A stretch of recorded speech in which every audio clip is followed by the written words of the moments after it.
siya ay naging masama, pababaguhin. Parang ganon ang mangyayari. Kaya lang, ang usapan, may kondisyon.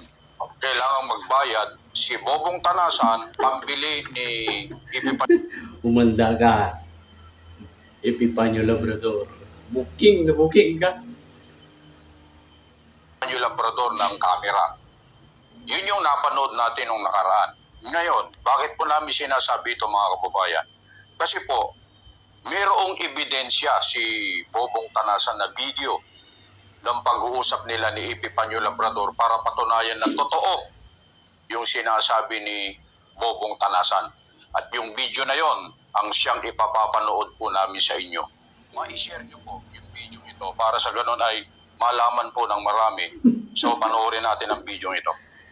Ngayon kasi magpa-vlog ako ng bago, ang aanuin ko kasi, babalik na rin ko. Kung mabawa, nakapagpadala kayo, isip ako mismo magsasabi na mali ang isyo.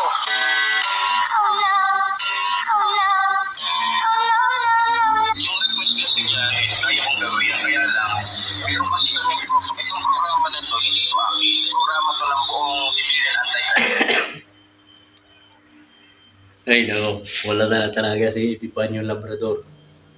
Booking na booking siya. Nagagalit siya kasi doon daw kumukuha ng mga informasyon doon sa mga personal niyang kalaban. Si Jojo de Guzman at Bobong Tanasan.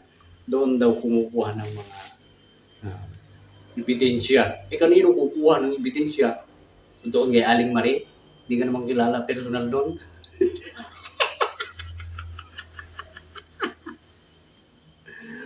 Siraulo na talaga ito si Epipanyo Labrador. Pinagmamalaki niya na malaki yung kanyang followers, 160k followers, samantalang si kapatid na Just Vlog, ayan, ay 8,000 lang. Pero kung i-compare mo yung mga videos ni Epipanyo Labrador kaysa doon sa video ni kapatid na Just Vlog, yung mga views yung views, mas malaki yung views ng kapatid na Just Vlog kaysa kay Epipanyo Labrador. Yung kay Epipanyo Labrador, wala pa sa 1/4 ang nanonood sa kanyang mga video doon sa kanyang subscriber. Wala pa. Pero yung mga video ng kapatid na Just Vlog, lagpas pa sa kanyang mga subscriber ang nanonood. Yung video niyang yan. Yung patungkol kay Epipanyo Labrador, mahigit 30k views. Kaya, gumawa ng reaction si Labrador. Kasi nga, sukol na siya eh. Gumawa siya ng mga reaction. Pinagmayabang niya na reserve siya. Reserve sa imong matang buwang ka. Madali lang magsabi, reserve ako sa Philippine Army. Madali lang magsabi, madali lang magsuot ng patig. Madali lang kumuha ng ID. Baka kinuha mo lang yan doon sa Manila sa Recto. Alam mo, noong panahon ng pandemic, ang hirap kumuha ng mga ID noon. Pero ang daming magagaling kumuha ng mga ID para lang makalusot sa mga checkpoint. Ipapakita lang nila kahit hindi pulis, magiging pulis. Ganun ang tao ngayon. Sinong bubulahin mo? Ito namang mga followers niya, yung mga nagko-comment sa kanya. Ay, idemanda mo sila. Ay, sige, idemanda. Gusto ko yung magdemanda ka. Si. Demanda ka. Doon pas. Ay, si.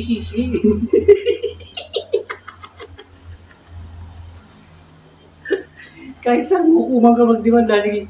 Idemanda mo si kapatid na Just Vlog. Lahat ng mga naninira sa'yo. Sama mo na rin ako. Doon sa pan. Lahat ng hukuman, magdemanda ka. Tingnan natin kung sino nagsasalita ng mga katotohanan.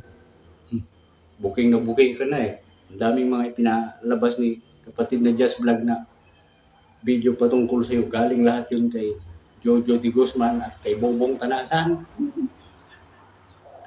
Tapos pinipilit niya yung sarili niya na mga hindi daw totoo. Meron pang isa, si kapatid na Jelo Advincula, tinira din niya.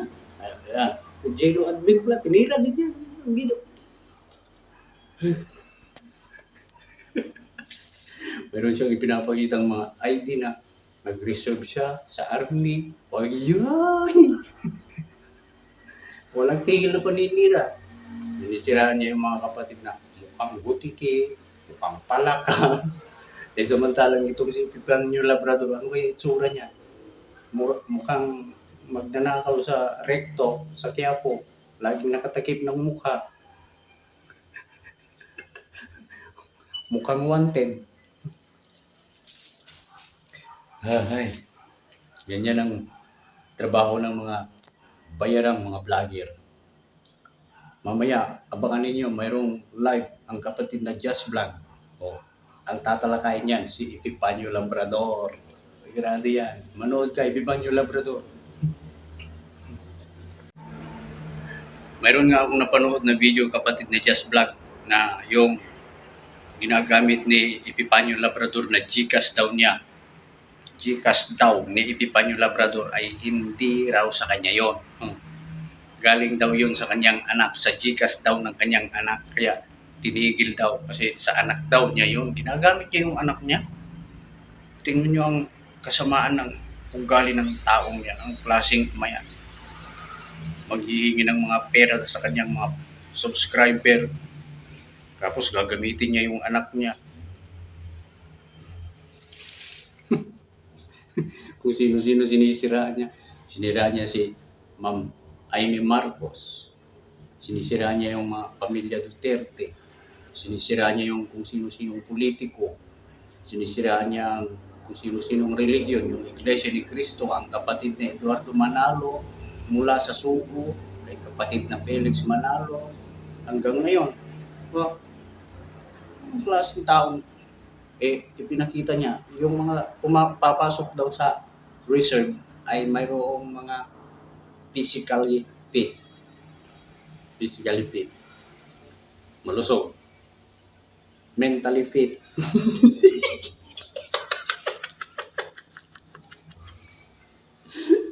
Mentally fit ba yan si Epipanyo Labrador?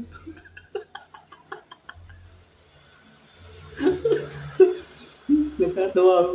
Mentally fit. Laging nagtatago. Tapos, sinabi doon sa kanyang video na wala kang kaso sa barangay, makakuha ng barangay clearance, NBI clearance, police clearance. Agay! Lahat ng mga yun siguro peke. Yung mga pinikita niya.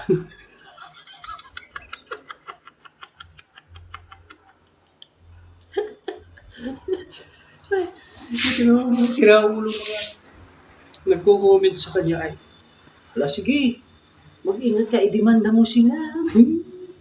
Sige, sulsulan ninyo siya. Sulsulan ninyo si Epipanyo Labrador magdemanda. Hindi, saan gusto niya? Korte. Doon sa ICC, pwede. Total, marami siyang kamag-anak. Sabi niya, kamag-anak niya NBI, kamag-anak niya police. Tatay niya, taga BGMP. Hindi natin alam kung napreso o ano.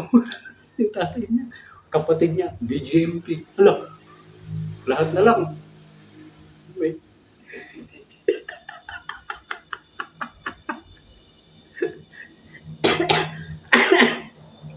Wait. Lahat na lang magiging kamag-anak niya. Baka katagalan, magiging kapatid niya si Presidente Bongbong Marcos.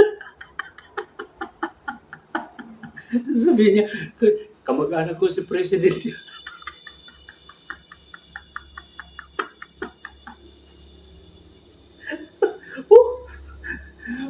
Wala na. Pagtatawanan na lang talaga ng mga taong makakapanood sa kanya. Yung kanyang mga video.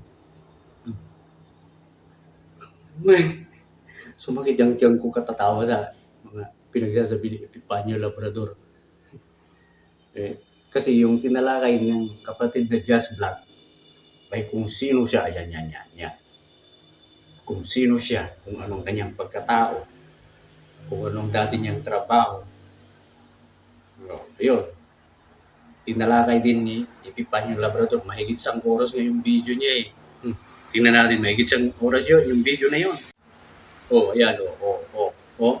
Di ba? Tinalakan niya mahigit 1 oras. Kasi nga, totoo yung sinasabi ng mga nandun sa video yun. Yung ginawa niya ng reaksyon. Pinipilipit niya yan na siya ang tama. Sinungaling daw yung kapatid na Just Vlog, sinungaling daw si Jojo de Guzman, sinungaling daw si Bobong Tanasan. Pag daming upload si Bobong Tanasan patungkol sa iyo, sino ba ang magiging resources ng mga video mo? O di, yung mga nakakakilala sa iyo, ganun lang yun. Hindi mo yata kilala si kapatid na Just Vlog. Kasi nung nag-aaral ako sa Manila, sa New Era University, parang nakita ko siya, isa siya sa mga advanced bodyguard. Parang may kung siya sa, kung hindi ako nagkakamali, sa pulis o kaya sa sundalo, ang kapatid na Just Vlog. Pinagmayabang pa siya. Pinagmayabang pa ni Epifanio Labrador na magaling ako sa barilan. Mayroon na rin siyang mga pinatay. Ipagmamayabang pa. Ay, naku po. Wala na sa katinuan. Talagang yung mga pinagsasabi niya sa video niya yan ay sampal mismo sa kanya yun.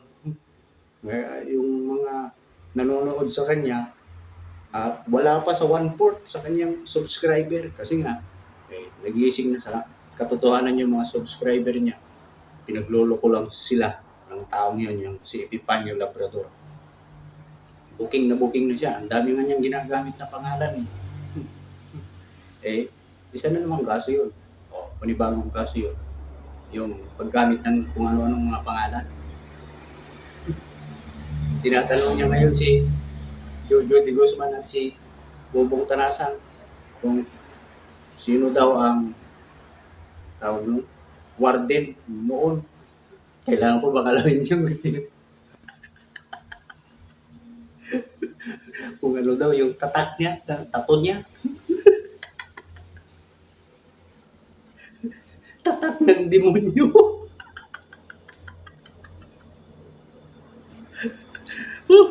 Wala na itong si Epifanio Labrador. Ay, naku po. Oy, ito pa isa na nagsasabi sa iyo na nagtatapang-tapangan ka, matatawa. Akin pala itong si Epifanio. Akala ko ba matapang ka? Totoo nga yung sinabi ko mga kababayan na itong si Epifanio Labrador ay nagtapang-tapangan lang ito. Ngunit ang katotohanan ay sukot naman. Magaling lang pag ikaw yung bumabanat. Pero pag ikaw yung binabanatan, magagalit ka. Kulang na lang maglulumpas ka. Pero bago tayo magpatuloy, yan na nga mga kababayan, mayroon ng dalawang vlogger na binanatan si Epifanio Labrador. Yung mga bumabanat sa kanya, binabanatan niya na ngayon. Ang daming mga buwabatikos kay Epifanio Labrador ng mga vlogger. Kasi nga, ubod ng kasinungaling, puro kasinungaling yun yung pinapalabas niya sa kanyang video. Tapos sasabihin niya, kahit lahat daw ng mga vlogger na Iglesia ni Cristo magsama-sama, hindi daw siya kaya. Yun nga lang si Just Vlog, hindi mo na kaya eh.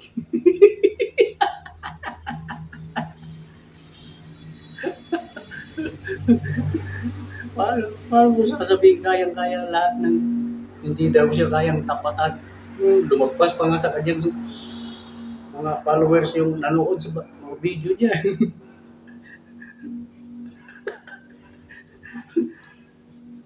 hindi ko maiisip kung ano yung utak nito, kung paano naging reserve sa army. Sabi doon sa video, dapat mentally fit. Mentally fit ba yung pag nakaharap sa kanya, ang camera ay ganyan.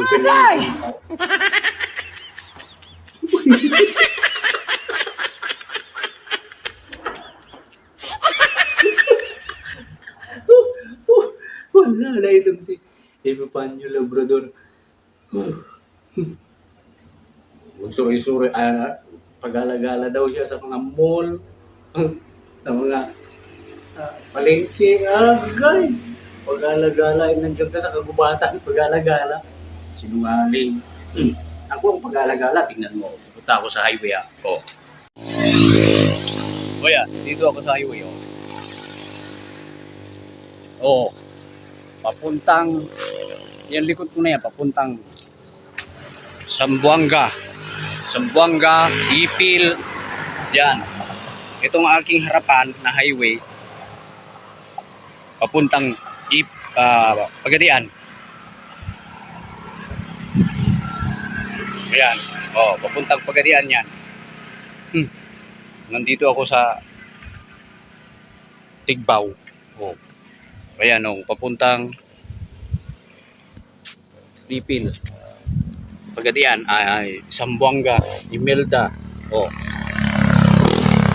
Kaya sabi mo nandito ka sa Mindanao eh. Oh, gusto mo magkita tayo, nandito lang ako sa may Tigbaw.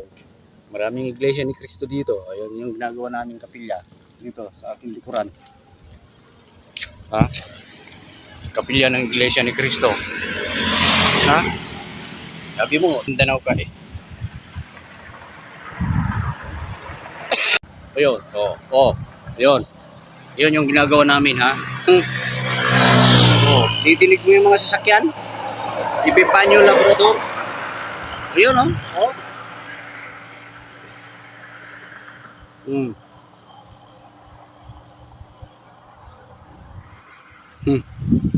Alam ko yung mga lugar dito eh. Taga rito ako yung Pagadian. Pagadian, Dumalinaw, Tubod. Tubod, Tigbaw, Tubod, Pumalarang. Basta yung papuntang Ipil, Imelda, Diplahan, Buog, CI, Kabasalan, papunta na sa Kunyon. Oh, dito naman sa Pagadian, papuntang Dipolog, Pagadian, Aurora, Mulabi, Mahayag, Osipina, Sergio Osmeña.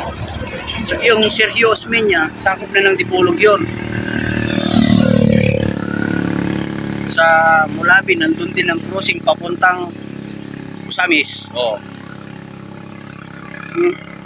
Sa Dipolog naman, papuntang Ipil. Ano, dinig mo yung mga sasakyan? Papuntang Ipil. Dipolog to Ipil naman ay Dipolog, Katipunan, Manukan, Usidalman, Sindangan. Ano pang kasunod ng Usidalman? Sindangan. Leon Pustigo.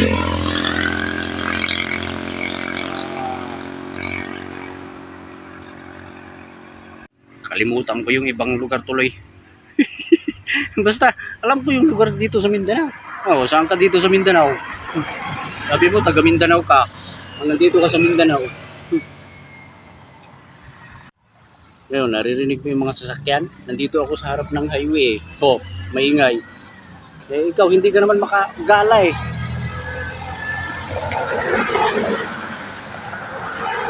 Kaya sabi mo, nagpupunta ka ng mall.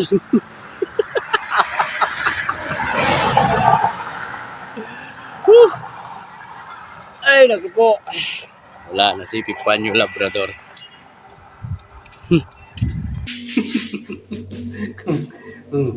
Nakarating ka pa pala sa Senado? Gagawin kang witness protection. Ilalagay ka sa witness protection program. Oh. Pinanood ko yung video ni kapatid na Just Vlog patungkol sa iyo, yung ginawang interview ni Jojo de Guzman kay Bobong Tanasan. Kilala ka na doon sa Senado. Sige, magdemanda ka. Sabihan ninyo, yung mga followers niya, sabihan ninyo siya, magdemanda. Sige. Patawag na siya sa TRICOM. Takot na takot siya. Takot na takot siya. TRICOM. Makakapagdemanda kaya yan? Sino? Ano kaya sasabihin ng yung judge, sino ka? Jimwell Hobro o kung ano man yung pangalan na gagamitin niya. Ang daming pangalan niya ginagamit eh. Kalimutan ko tuloy yung isa niyang pangalan. May warrant of arrest. Sabihin ng abogado, ikaw magdemanda may kaso ka rito.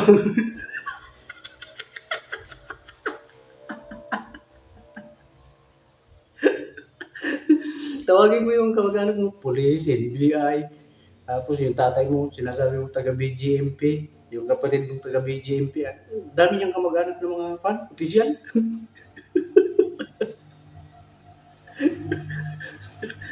Ay, nako. Wala na ito. Panyo Labrador. Siguro yung mga nanonood sa kanya, yung mga kagaya na rin niya. Yung pag-iisip, yung mga nagko-comment doon sa kanyang mga video.